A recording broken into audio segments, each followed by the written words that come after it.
The pharmaceutical companies make more than $15 billion a year selling us drugs that reduce our stomach acid levels, like antacids, acid blockers, and proton pump inhibitors.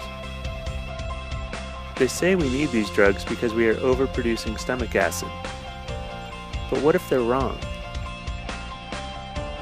What if heartburn and acid reflux are actually caused from too little stomach acid?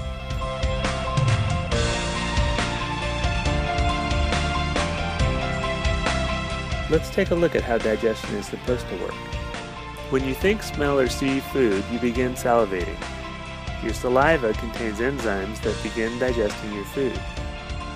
When you taste food and begin chewing, your stomach is stimulated to release gastric juices. These gastric juices are highly acidic. In fact, they are primarily hydrochloric acid.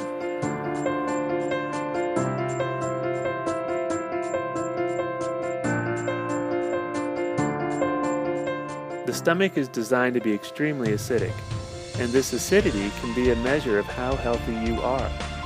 Once food is swallowed, it passes down the esophagus to the stomach. The gastric juices begin to chemically break down the food and digest it, while at the same time this acid sterilizes the food and prevents any pathogens and parasites from invading the body. This is really important. This is one of your body's defense barriers. Sufficient acidity level is required to trigger the valve at the bottom of the stomach to open at the right time to allow the contents to pass from the stomach to the next stage of digestion, the small intestines. Once in the small intestines, the pH level triggers the pancreas to release bicarbonate, which neutralizes the contents so that the intestinal walls are not damaged. At the same time, enzymes are released to continue the digestion process so that the nutrients can be absorbed. Whatever is left over after absorption moves down to the colon and then ultimately is eliminated. Now that's how it's supposed to work.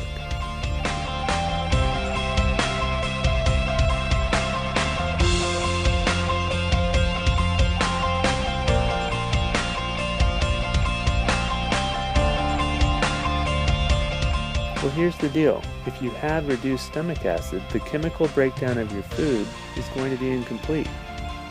Your meals cannot be digested properly. The body will hold the contents longer in the stomach in an attempt to complete this stage of digestion. As well, the valve at the bottom of the stomach is still waiting to be triggered by the correct pH level. But because of the reduced stomach acid, the pH level is incorrect. The valve won't open, and the contents must stay in the stomach longer. That's not good. If the contents stay in your stomach too long, proteins begin to putrefy, the fats will go rancid, and the carbohydrates begin fermenting. Bloating, belching, gas, bad breath, those are some of the symptoms you might experience if you have hypochlorhydria. All of this maldigesting food gives off gases. This mess builds up in the stomach and puts pressure on the valve that keeps the stomach separated from the esophagus. The valve can be forced open from this gas that's building up, causing some of the acidic contents to escape up into the esophagus, which is, you guessed it, heartburn. As we already mentioned, another important function of the stomach acid is to sanitize everything we ingest. With reduced stomach acid, parasites and bad bacteria are allowed to enter deeper into our digestive tract, where they can live and set up home. Eventually you eat more food, and this forces the body to push everything down to the small intestines. Ready or not, here it comes. And this mess can damage the intestinal walls, causing dysbiosis in the small and the large intestines. That can lead to a long list of conditions, including autoimmune disorders, chronic fatigue, acne, depression, and many, many more. Reducing stomach acid levels does not cure acid reflux.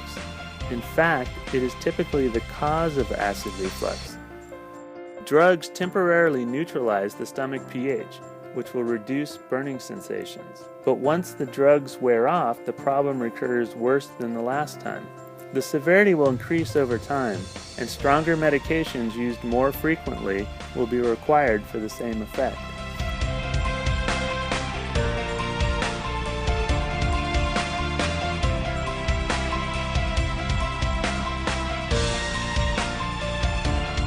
Some of the potential causes include mineral deficiencies, stress, excess carbohydrate consumption, excess alcohol consumption, aging, hypothyroidism, and of course, acid-reducing medications.